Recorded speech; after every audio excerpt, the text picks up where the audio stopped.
Hi everyone, this is Terry from Tangerine Mountain Imports and Designs. We are your kimono vendor that you see at Kentia Hall every year at Anime Expo. Now, unfortunately, we can't be together with you guys again this year, but the folks at Anime Expo asked us to curate a special exhibition of kimono that fuses together historical pieces and ensembles that represent some of your favorite characters from some pretty popular series like, oh, I don't know, Demon Slayer or Sailor Moon or Ruroni Kenshin, just minor shows like that, right? In our quest to expand the information that's available in English about traditional Japanese clothing, we've amassed a collection of historical pieces that are hundreds of years old, and we have hundreds of these pieces. So we took a deep dive into our collection to try to find the perfect pieces that could be put together in an ensemble to represent some of the characters that we chose.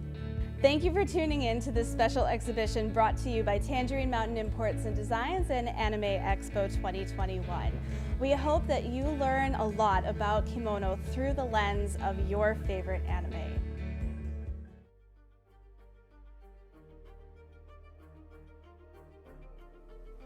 In our prior segments, we talked about characters that came from roughly the Edo to the Meiji period.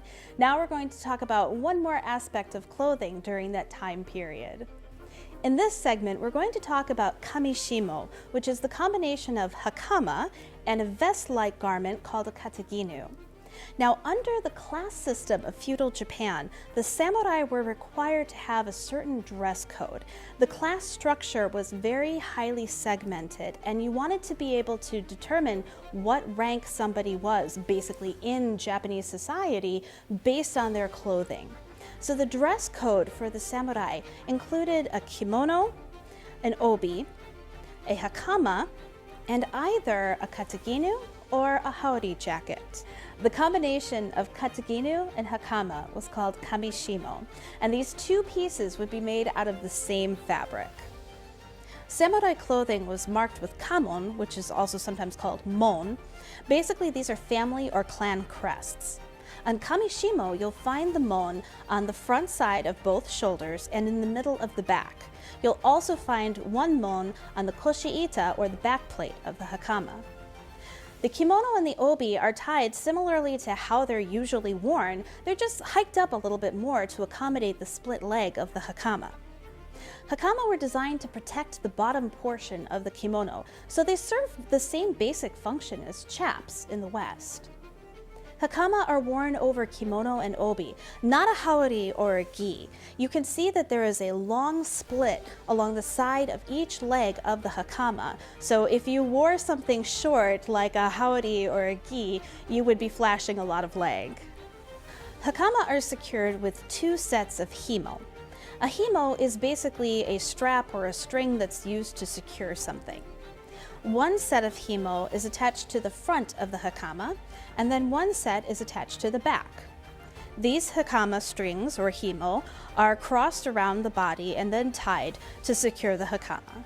The kataginu is a sleeveless, vest-like garment. Now, in the 1300s, this was not that wide, but over time, the kataginu shoulders became wider and wider, and this necessitated boning along the tops of the shoulders in order to help them stand out more.